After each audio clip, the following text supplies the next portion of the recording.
Welcome back to the Austin Young Show, guys. I'm really excited for my guest today. It is none other than the Observer's Andrew Sherman.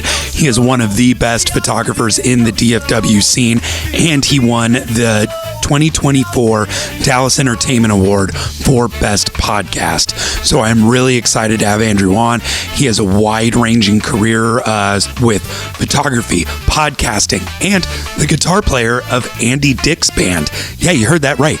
Andy Dick. That's a name we all haven't heard in a while. But everybody sit back and relax and enjoy this first track from Flippin' the Combined Effort. This should have been an email.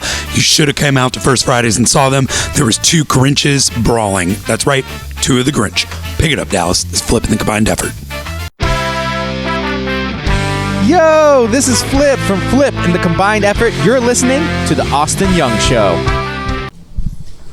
Welcome back to the Austin Young Show. You guys just heard Flip and the Combined Effort. It should have been an email. I'm joined today with the amazing Andrew Sherman, the voted best podcast in the Dallas Entertainment Awards. I was voted best host. So together, this should be the best podcast ever. It will be the best podcast in Dallas ever. So how are you doing, man? I'm good.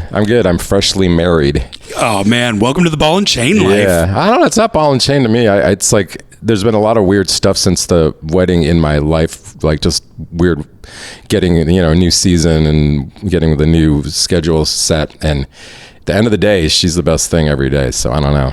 Well, my listeners, because I'm literally just going to rip off at the beginning of my show. I'm going to play your intro. Okay. So, yeah, that's the best way. I'm like, he's already got the best intro. Why would I try to give him another sure. one? I haven't changed it in, 2 years? So, yeah. It's a great one. Now, you have a crazy life. Doing my research into you, like your website, you have photographed everybody from Paul McCartney to King Clam, or to and you've also have been extras and stuff and speaking roles in major Hollywood productions. You were in Andy Dick's band for a number of years. You witnessed the chaos of Woodstock '99. Sort of. We left the first day, so we caused some chaos of our own, and then we were gone. So that's right, ladies and gentlemen. He played at Woodstock '99. Yeah, I've led an interesting life. That's true. Yeah, and now one of the best podcasters in Texas. Thank you. I feel like, because I've been a fan of podcasts, just listening to them since so long. Like I was into fantasy sports before I feel like anybody was. I'm not into it anymore. And it just took me, I know I haven't even paid attention to sports in a few years. I shot a boxing match at Factory and that was fun. I was like, it would be fun, the action. But I just think that if you have a really solid idea and you have any kind of skill, it's you can do a podcast these days, But so tell us about your podcast, Dallas Famous. It's really just because I'm not from here. I moved here 9 years ago, not from LA, but that's where I came from. Austin, right? No, I lived in Austin as well. I'm born in New York City, lived there for a bit, moved to Indiana outside of Chicago, mostly grew up there. So, okay. Yeah. So we're both Midwestern grown up. Totally. We could have waved at each other. Well, waved at each other from across the pond. I'm older than you, but yeah. Well, yeah. I would have waved at you as a child. This is what teenagers do to you. I aged rapidly. Oh, right. Yeah. But so tell us about the show. Yeah. Really, I like to get people, I really want to tell the stories of Dallas creatives and who came before me. There's other podcasts that do it. So I don't focus on one thing like just music. I focus on anybody who's doing something creative, but it doesn't have to be that. It could be just somebody that's doing something that makes Dallas cooler or DFW cooler. It's not just Dallas. I've had people from Denton and Fort Worth on a bunch. But yeah, I don't know. I just find it fascinating and I'm trying to fill in this whole tapestry of the Dallas story, I guess, with different pieces here and there. And yeah, I mean, I've had some really interesting guests. You know, it's one of those things where it's like I've had like, you know, guys from old 97s, and that's the biggest, most listened to episode. But it's not what I'm not trying to get the most famous people on the show. Like Dallas famous is sort of cliche and it's a, you know, tongue-in-cheek joke of like, you know, we're big here. Nobody in the rest of the world seems to know or care about us because. Hey, I appreciate it because you're taking away from the douchiness of the 30,000 millionaire kind of Dallas mantra. Yeah, right. Yeah, totally. So, but how did you get involved in the scene right away? Because you moved here and you got involved quick. You became a photographer here in Dallas, correct? Yeah, that's right. Right before I left, I was, you know, in California, LA, you're trying to do creative stuff, such as the performance stuff, you age out. So I had been trying to be an actor and a musician, and I was kind of aging out. Like I felt too old there. Like here, it's nothing like that, which is nice. And so after a long struggle of figuring out what to do as a career, I came up with the idea of doing video editing, and community college, if you're over 40 in California, is free, which is amazing. So I took like 3 or 4 video editing classes, got involved in a show called the Chevy Music Showcase, which one of their cities was the DFW area. Well, yeah, from their areas. And I ended up working on it. And I came to Dallas maybe the 3rd season and loved it. Oh, that's awesome. I think you edited then my friend's band when they were in the showcase then. Who's that? The FNAs.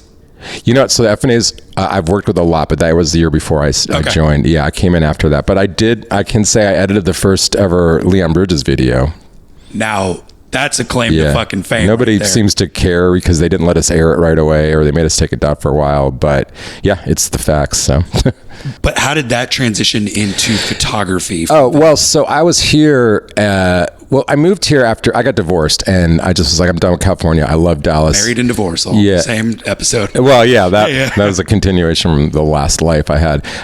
But yeah, no, I mean, I wanted to be involved in the music scene. I didn't want to play music as much, or like, I didn't want to do the grind of trying to get gigs and building an audience here. Who wants to carry around a half stack with them in their later time, man? Yeah, exactly. And also, it's so hard to get. I mean, there's a lot of competition here, and I was like, I can't start now at this point. I was done at that point. Anyway, somebody was like, you should buy a camera because you can do video with it and then edit videos. And I was like, oh, okay, I could do that. And then I didn't realize how cheap they were because I guess before that I was looking at really high-end cameras, and I got like a basic Canon camera, and I was like, oh, I can take photos. I know all these bands from the show. I don't know anybody else, and I don't have any money. I just moved here. I'm divorced. So I was just like hitting up all these people I knew. I was like, I'll put me on the list. I'll shoot for free. So it was like, you know, Goodnight Ned and Dead Flowers and Van Sanchez and, you know, that era. There's some iconic names in that list. Yeah. Oh yeah, for sure.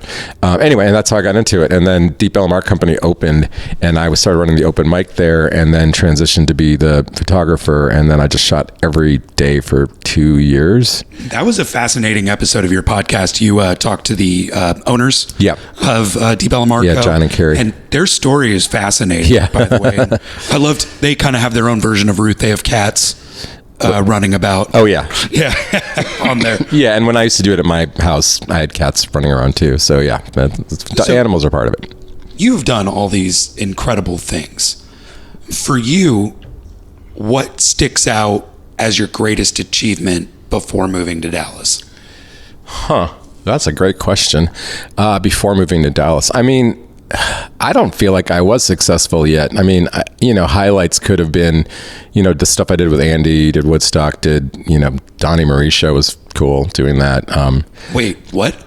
Like they had a show for a while, talk show. And so, I know Donnie, you were on Donnie. Yeah, we were on Donnie Marie. It was cool because when we did the performance, then Donnie, like when they came to say hi to Andy, they patted me on the shoulder. And I was like, because like when I was a kid, Donnie was it, you know, like when I was 7, like I wanted purple socks, you know, so it was pretty cool. That's absolutely amazing. Yeah. And then you come to Dallas.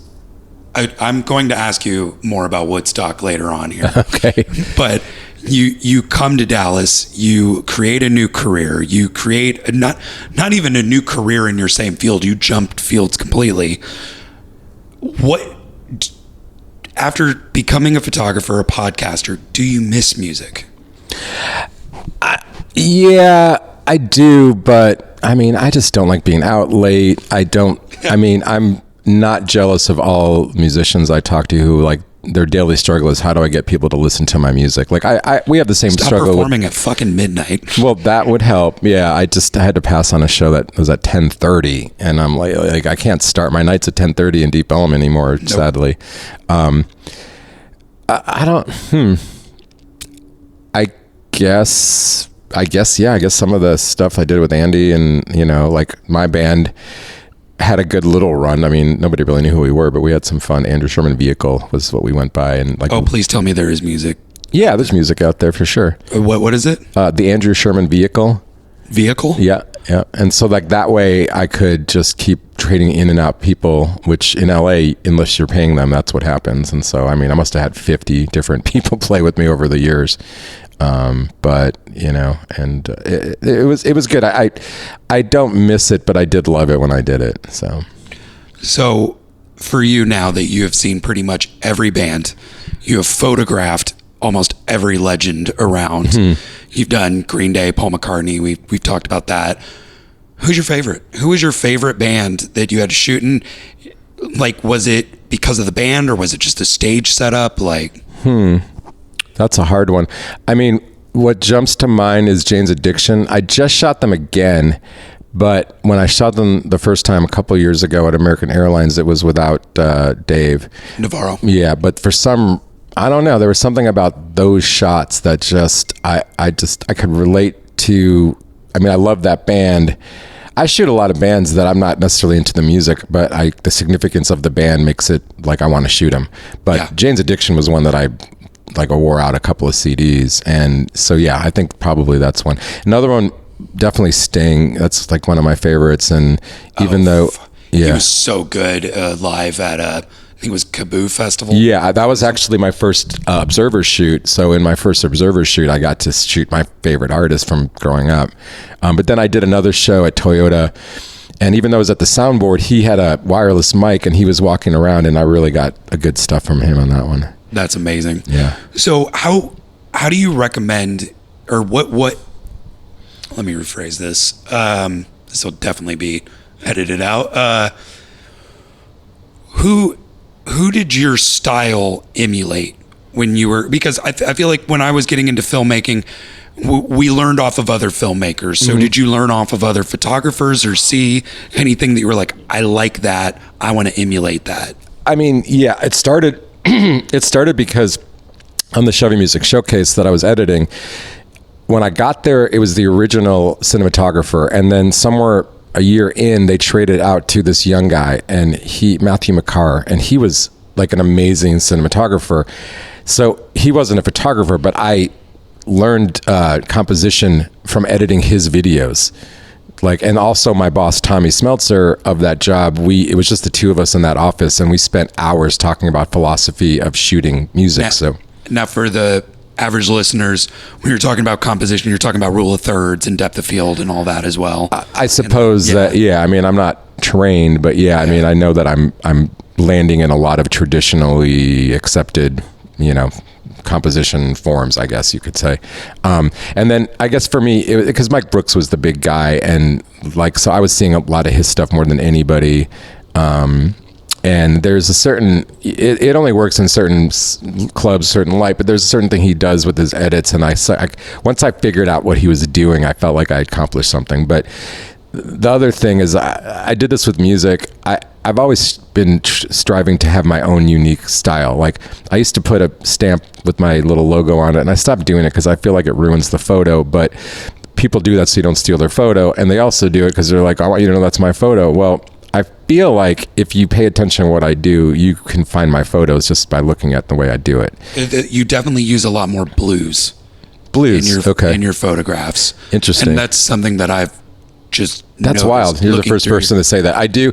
Yeah, when I first started shooting at Artco and I was still learning how to manipulate the color in post, I also felt like the guy doing lights didn't totally know what he was doing, and so sometimes he'd be like washing people.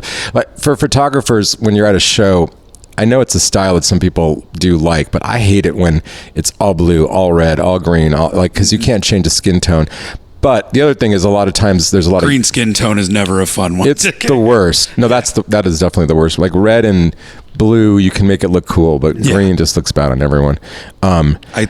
Unless if you're, I'm trying to think, probably the only one green would work for is maybe like Polyphonic Spree. I feel like they could kind of. There's hues of green that work, but it's harder to find. I feel like, but we are definitely nerding out. This is the most. I was on Janix and he didn't ask me this kind of stuff about photography. But other thing is that like a lot of times I've like just a regular, not even a show, it could just be like an event, there's a lot of yellow in the light, and so maybe I'm sensitive to that and I pull a lot of yellow out. But it's interesting that you noticed that, because nobody's ever said that. So okay. Well, I just noticed, and then you look at your show, it's very blue themed. Like, it's weird because I was just talking shit about green, but green's my favorite color. Blue, is that your favorite color? It is. You just choose that because of Dallas? It is my favorite color, but it's so funny because none of this is conscious. That you're just like, I'm not now going to go look back at my stuff and be like, I mean, for me, and the only other time I've talked about this with someone on technical level, it was that I had too many purples, or not too many, but it was like a lot of purple. Okay. But I feel like that's just because a lot of people, lighting directors, like purple. I don't know. Purple does look good because it's kind of a fade between blue and yellow a little bit, where you get that nice live. I don't know for photography and video if it looks the best, but I think live it's got a certain element to it. I definitely look at all colors so differently, and I mean the world differently. Like, I'm looking for moments, and it's now like so subconscious that like I'm driving and I have to remember to stop looking at the sunset or whatever. Well, I do want to ask this question because we are, we rep Deep Ellum hard. You're Deep Ellum Radio. I'm Deep Ellum Podcasts. Where, Deep Ellum Art Co's your favorite. Three Links is my haunt. Who has the best lighting to shoot? I mean, Artco does have amazing lighting. In Deep Ellum, I mean, it's either them or Factory. Okay. Yeah. I was going to say, for me, back in my video days, I loved shooting trees.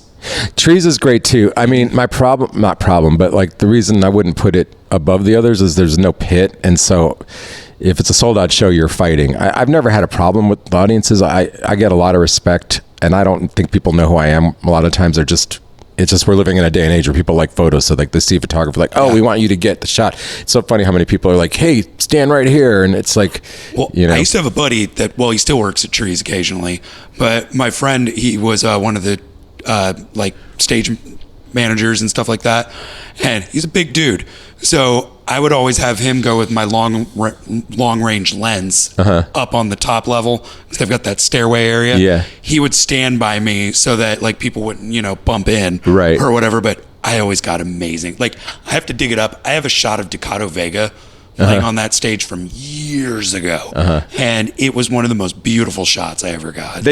You're right. I've gotten great stuff there too. I just, I don't know. For me, like, I've been to these venues so many times in a different way than most people that I like. It's like, which venue's easier to park at? Which venue's easier to get in? Like, who's not going to give me a hassle? Like, I'm not going to say names, but some venues, I work for the venue and like I'm getting crap at the door sometimes, and I get it. Like, not everybody's talking to everybody, but I'm like, I don't know. Like, how many people have the balls to bring this much camera gear to the front door? I mean, and I feel like venues are in Dallas because used to shooting in Chicago, England, they would let you in anywhere as long as you had a press pass. They would let you in anywhere. Wow. But shooting here in Dallas is probably the hardest getting into clubs. Like I don't really ever ask to go on guest lists anymore because it's never communicated. It's never on it. Right. It's almost a pain in the ass to even try it, even when you're interviewing the band. Sure. Sometimes you got to pay for it. But do you run into that a lot in terms of like it's harder to shoot here than say like Fort Worth? Well, I mean, it's like a two-tiered questions because like there's the Live Nation AEG shows and there's everything else.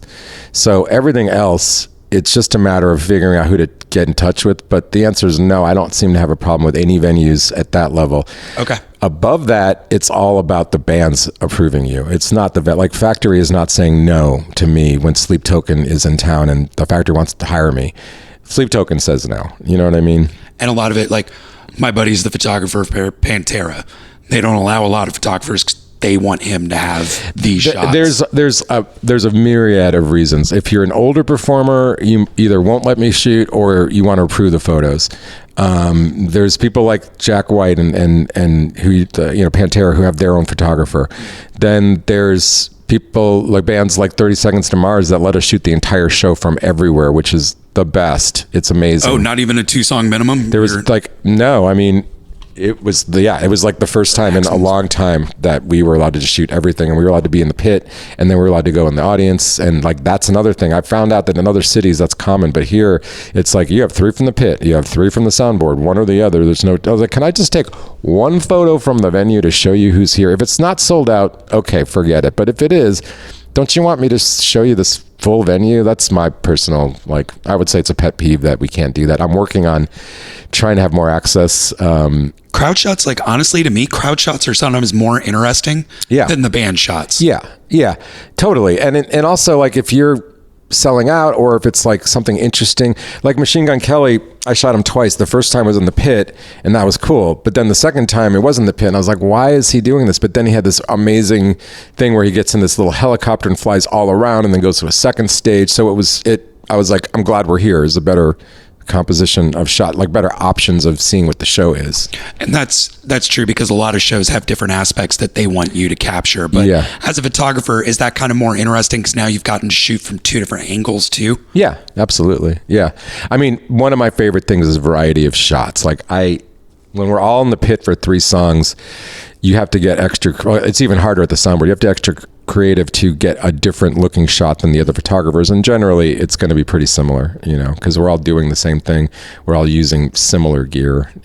Some of us are better than others, but you go to another city, there's always somebody in another city that's just as good or better than you. And here I don't know, I'm in a group of 5 or 10 amazing photographers, if not more, that I don't know about. Those are just the ones I know about. Fair enough. We do have to go to commercial break real quick, but real quick before we do, what is the one piece of gear you would recommend anybody starting out by to do photography? A camera? Well, okay. Yeah, fair enough. What's like the one thing, like for me, when I was doing films, I'd say you'd be surprised, but ND filters.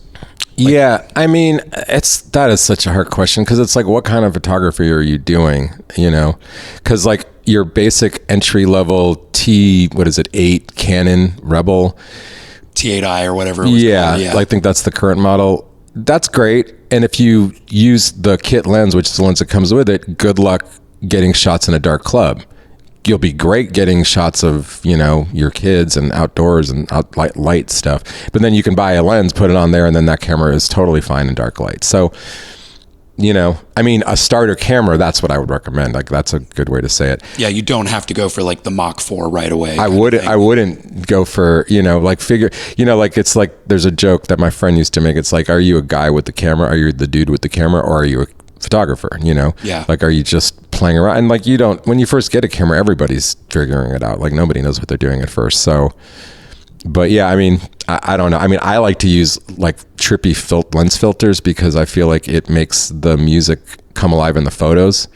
But some people look down on that. So, I don't know. You got a photo of, I think it's Bubba from Loyal Sally and one of Zuki from Monkey Sphere with kind of like a weird diamond photo. I think you got that at our our benefit show that you shot for us. Okay. Yeah. Shout out, thank you for that, by the way. Yeah. But you were using, was it like a crystal? What were you using on there to get that? I have like 20 or 30 filters, and they all vary. Some are kaleidoscopes that are like a traditional, some are diamond, some are triangle. Like I should just do an episode on my filter. Hey man, that would be the best YouTube content you could do. For like 5 people, it'd be amazing. Yeah. For me, I'd geek out on it. People are going to be like, Austin, why'd you get so technical on this? I'm like, because there are some people that want this shit. Yeah, I guess so. I've never like put like what camera I'm using or what lens I'm using on my post, but that's partially because I'm like, if Canon wanted to pay me, which they don't need me or anybody else for that matter, they don't nearly do that. But like, I'm not going to. Hey, they might not pay you, but I'm sure you'd take some trade outs. Oh, I would. But if anybody has contact for Canon, let me know, because I've tried that. That's difficult. Yeah. Yeah. Sony, if you would like to send me some cinematic lenses, I'm not going to complain. Yeah, we'll talk about you all the time. All right, guys, we'll be right back. This is Andrew Sherman in the vehicle. Yeah, Andrew Sherman vehicle. Yeah. All right, here we go. Welcome back, everybody. Thank you for sticking around. That was Mean Motor Scooter Slacker and the Andrew Sherman vehicle. What was it again? Sunday. Now, tell me about this band, my friend. As you described it, grunge. Yeah, it was grunge. Like I was telling you, I like to describe it. If Lou Reed was a little bit more of a polished singer and he fronted Pink Floyd, that's kind of what it was. That is a beautiful line, by the way. Like. I mean, God, I want to see that band, like the way I described it, actually. Yeah. Now, was that LA, Austin? Where was that out of? Mostly LA. I mean, I lived in Austin for just a couple of years, and I had a couple of shows, but I found it really hard to get booked there, and it was a struggle to just I found the perfect band for like 5 minutes, and the guitar player went to grad school and left, and that was it. You're not the first person that's ever told me it's hard to get booked in Austin, which is weird because they call themselves the live music capital. The music Texas. Capital of the world is what they call themselves. Oh, fuck off. And here's the thing, and I've told this story before, but my friend used to be friends, she used to work at the Austin City PR department, and they coined kind that of like phrase. Veronica's job at Depot. Yeah, and they coined that phrase. They're like, how can we get more people to come to Austin? Let's come up with a name. And they came up with that line. I do not agree with it. They have a better reputation. Like, big bands will go there when they won't come here. But when it comes to the local scene, that's more like LA to me, where it's a bunch of people that migrated to Austin because it's Austin, or Nashville. Here, it's like people that grew up here is the bands you're seeing, the music you're listening to mostly. Some transplants, but it's mostly just homegrown, and it's a more, it's our scene. It's real. It's not like a bunch of people from elsewhere coming in here and calling themselves a Dallas band, It's true. And when they are from Dallas, it's like a point of pride. And it's kind of funny, a band can be from Garland and it gets a laugh. It's funny, everybody will claim their own little individual burb that they're from here. Right. And it's kind of funny to me because Dallas, Fort Worth, they have this, I've always said Fort Worth has a problem with Dallas. People from Dallas just don't give a shit. Right. Yeah. That's so fair. it's kind of one of those, but it's funny to me that they'll be like, we're from Fort Worth, and you'll hear boo. Right. You shot the Limp Bizkit gig, right? Yeah. Now, did you see that guy that came on and sang with Limp Bizkit? I was gone before that. Oh, okay. But he was like, I'm from Fort Worth, and the whole crowd's like, boo. Yeah. There was some other show. Who did I just see? I can't remember. And the singer was just he mentioned Fort Worth, and everyone was like, he's like, what is the big deal with Fort Worth? Who was it? Oh, it was Jared Leto. That was who it was. I fucking love Jared Leto. Yeah. 30 Seconds to Mars. Yeah. Oh my God. But I do have to ask and go back to this. You played with Andy Dick. Right. Can you talk about it? Yeah, sure. Dick's been canceled since, Yes and no. I mean, yeah. He just was in. I didn't know this. I just read this. He was in Tulsa at some autistic charity thing, and he used the R word on stage. Oh, joy. Yeah, it's I don't know. Some people don't deserve to be canceled, and then there's Andy. Sometimes I wonder, But what was he like? What was he? Because there was a lot of talk about him being very unprofessional on film sets, especially around the time of the Me Too movement. Did you ever get that vibe from him, or was he actually a pleasure? Well, I mean, you were in a band with him, so you got to party with him. I mean, yeah, I was not around him at the Me Too moment, but he had already been there was no act. He was always like that, pretty much. It was how inebriated he was or wasn't was depending on how he's going to act, basically, So how did you come into the fold? I went to Columbia College and then went to LA, and he had gone to... That's a credential and a half. No, not Columbia University. Okay. Yeah, totally different. Nowhere. Yeah, no, I am not an academic type person. Okay. Columbia College, and it was, there was a Second City Comedy Theater connection. And so I remember I saw a show at school, and it was the best of Second City Comedy, and like his name was one of the names on the. I had written some sketches, and then cut to like less than 4 months later, I'm in LA. I just went. I did the same thing in LA as I did in Dallas. I just went and was like, okay, here we are. Let's figure it out. And I went to a show, and he was in the show. And I remember after the show, I was like, hey, I know who you are. And he's like, yeah, I know who you are. And then I found out like 6 months later that he had no idea who it was. He just like thought I was cute, essentially. And then proceeded to try to, hook up for many months until I finally told him like, that's not a thing. And that's not how I swing there, buddy. Yeah. So yeah, I had my chance, but. So we get from there to Woodstock. Right. Now, you're the only person I've ever met that was actually at 99. So okay. What was it like realistically? I know the documentary that just came out and everything has sparked a renewed interest. Limp Bizkit's back on tour, so It's kind of put like some spotlight on it. My experience is probably pretty unique. I mean, first of all, the reason I was there was because they were asking celebrities to introduce bands. And then Andy had just been busted and was clean, freshly sober, and on probation, by the way. And he... Are we using sober in air quotes? No, he was legit sober. Oh, wow. Yeah, on and off, it happens. Okay. Legally, it happens. He just, that's the reason I was in a band with him, is he just didn't want to be on stage alone. It was boring to him. I don't know that he was afraid. I think he was just not, it was not interesting. He wanted to have people to mess around with on stage. So anyway, so we did that. Other celebrities were there. I mean, I remember we went back in the van to the hotel with Stephen Baldwin, because he was another person that introduced acts. I remember brushing by Bush, and I remember brushing by G-Love.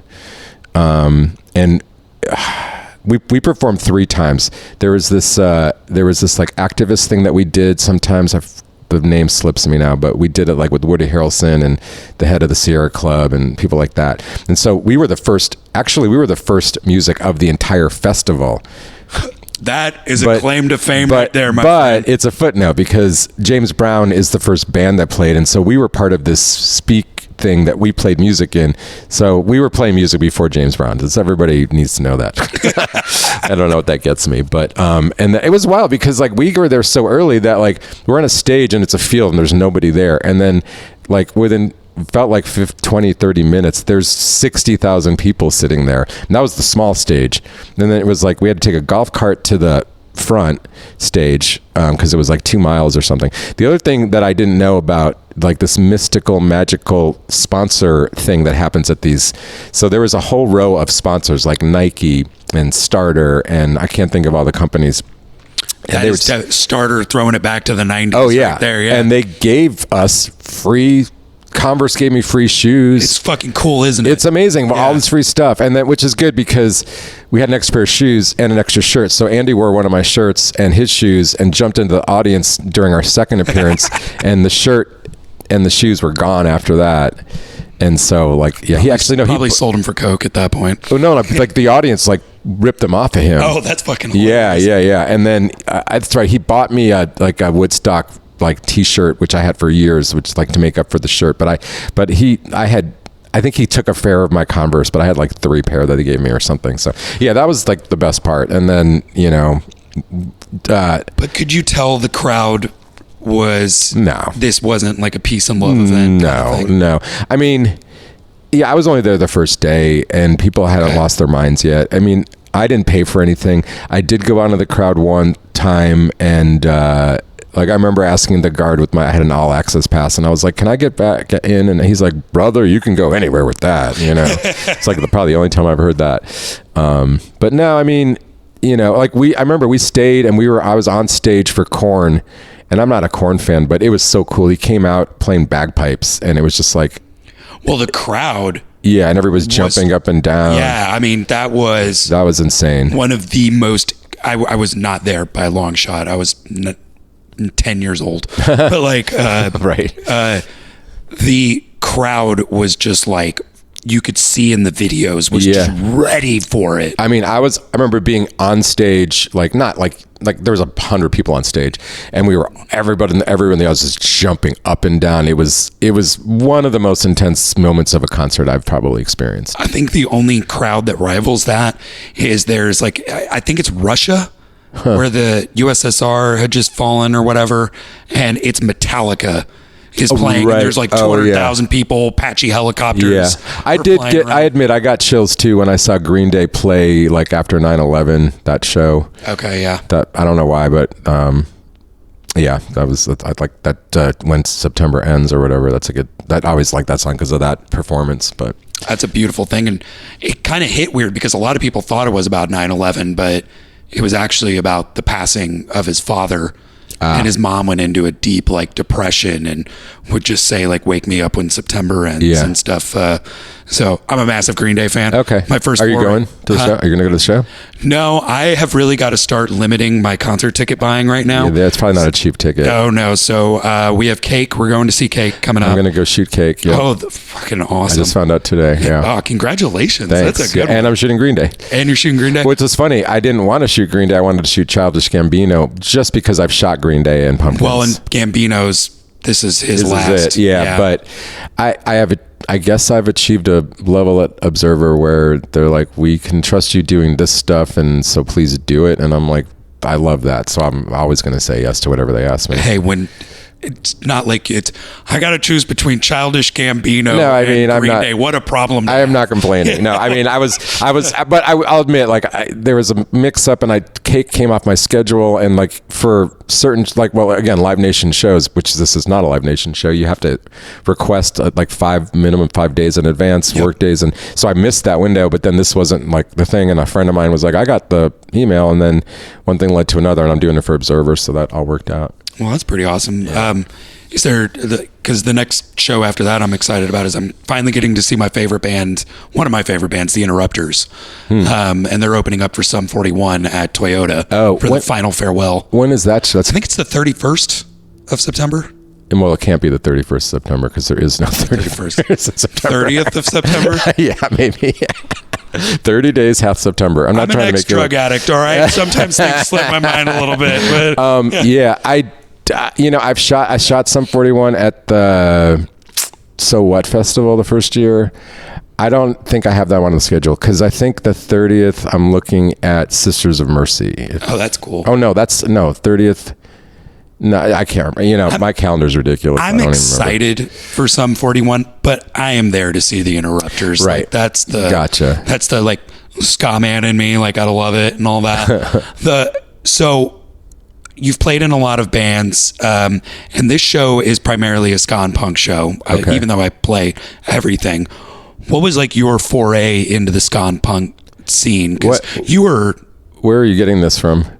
What are you talking? I mean, I like ska and punk, but I'm not. That's no. Not I mean, but what was like your introduction to the scene? Like, you were never in a ska or punk band, but like, no. I mean, I was into. What's your kind of? Well, really, the Police was what got me into it because he wore the English Beat shirt, and so I was like, who are the English Beat? And then I got into the English Beat pretty heavily for a little while, and they were actually my first shoot at Granada, where I was like, oh, I'm not horrible at this. Like, I got some, like, I'm actually, it was not even the band. There was a woman in the audience, and she was dancing, and she had blonde hair, and she's like, her hair was in motion, and it was a perfect focus. And I was like, okay, I can do this for a living, maybe. That's awesome. But that was the English Beat. But that's really, ska. It's not, I don't not like it. I just haven't got that into it,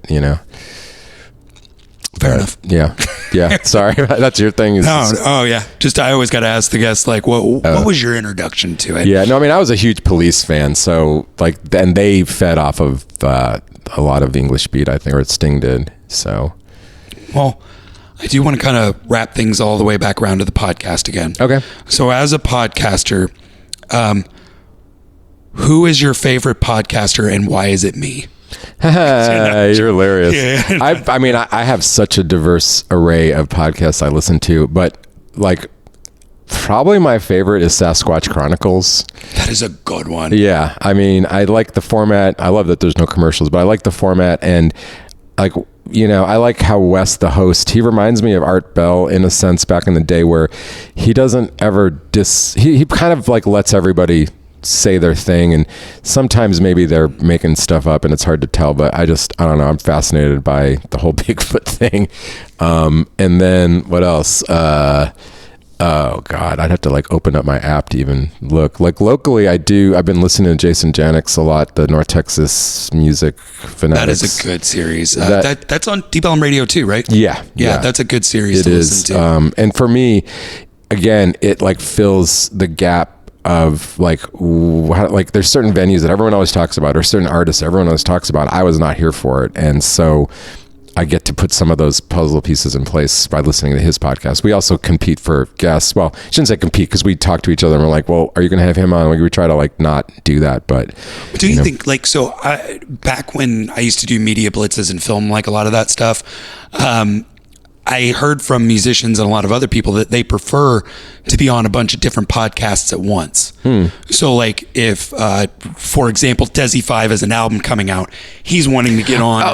But the truth is that I only this season have I started timing out guests with releases, or like the same. Yeah. Like Vinny Corrales is going to be on, and he's got a like a headlining spot at the Addison Improv. So I did that for that. And there's a few things like that. So, but generally people do reach out to me a lot now, but I'm not. Wasn't it so hard at the beginning? Like the beginning, it sucked trying to get guests in the beginning, man. I mean, for real. And I mean, I had a lot of weeks where I just didn't have a show. Like it happened a lot. This season, I've been ahead of it, and I've been really good about it. And like it even will time out where my season will end on December 22nd, and then I can like reset next year. Like that's a good idea. Again, yeah.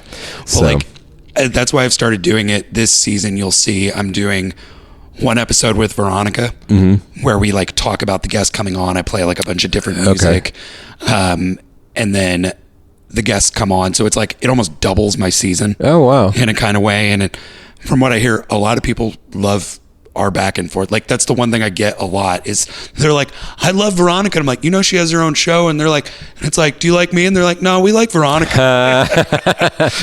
I would like to do, I've been thinking about how I can change the format, like to do like bonus episodes or other episodes where it's not just me interviewing a person. Like I have ideas to do stuff with bands. The problem is just like, where's the time to do all these shows when you're not getting paid? Between having your photography job and doing this, like it takes a lot. Yeah. I mean, I love it. I'm not complaining. And I would love to get some sponsors, but I'm going to keep doing it regardless. Like I kind of have this fantasy that like, if I keep doing it, that maybe I'll be like, like those TV news guys where it's just like, hi, it's like, Dallas This Week with Andrew Sherman, and like we just it's like even cheesier, more mellow than what I'm doing, but it's like I become some kind of institution of like this is who you talk to when you come to Dallas to do whatever.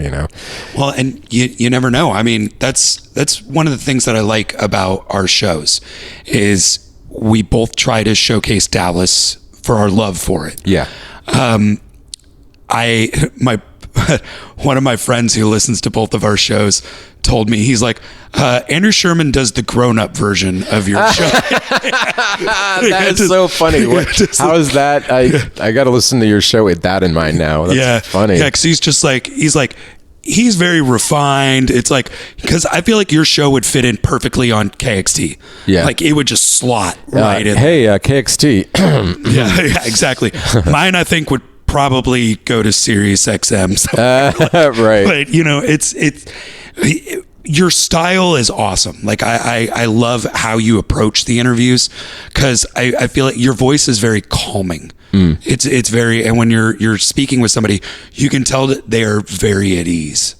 I've definitely had some people be like, okay, that was way better than I thought. And I have a few people that said no at the beginning that are now like, all right, I see what you're doing. Like, we're going to set it up. So I'm excited. I'm not going to say who, because I've learned to not mention who the guests are, and like, then they cancel, I think me and you have learned all the same there's lessons a lot. At this point. It's funny. But we started pretty much almost at the same time. Oh, really? Okay. Yeah, I think I was going for like 2 weeks before you. Yeah. Well, honestly, I was going to hold till like January, and then someone who we won't mention was like, just do it now. And then I just did it then. And so, so I had one episode in like that December or whatever it was. But yeah.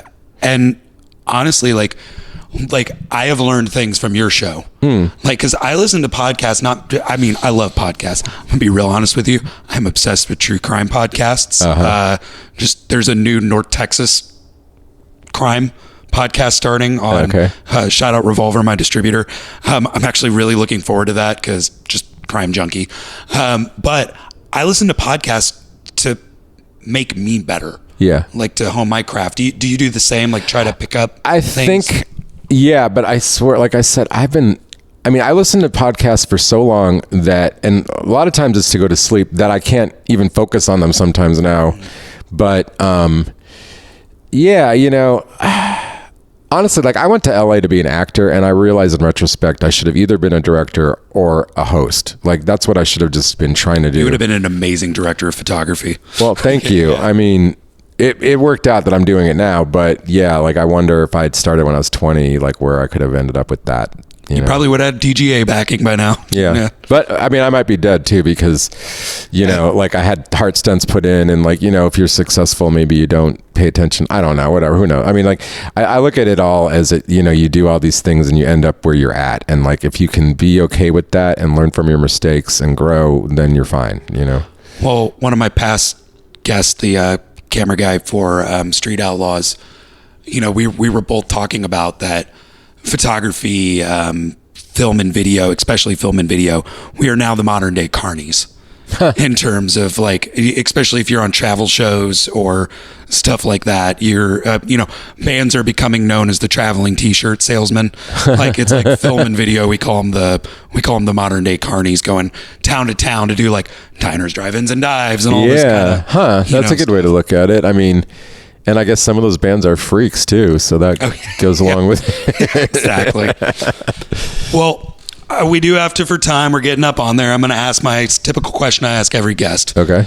A 15-year-old comes up to you and goes, I want to be a photographer in a band, or, they want to do what you do.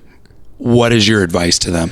I mean, the first thing is consistency. Like, when you're 15, when you're starting out on anything, you don't have to be 15. You can be at any age starting. There's a lot to like take in.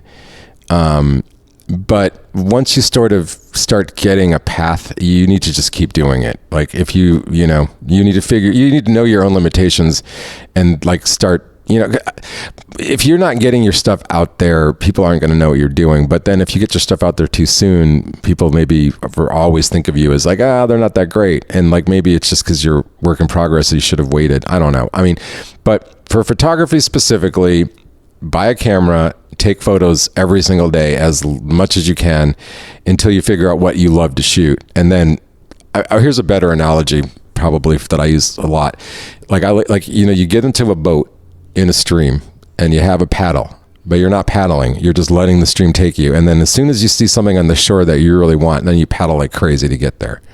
That's kind of like the analogy I use for it. So, but specifically as a photographer, shoot every day, shoot as much as you can, shoot until, because like the more you shoot, you start to it's crazy the things you learn from that repetition. It's true with most things, with music too. It's play a lot, like play alone and play on stage a lot.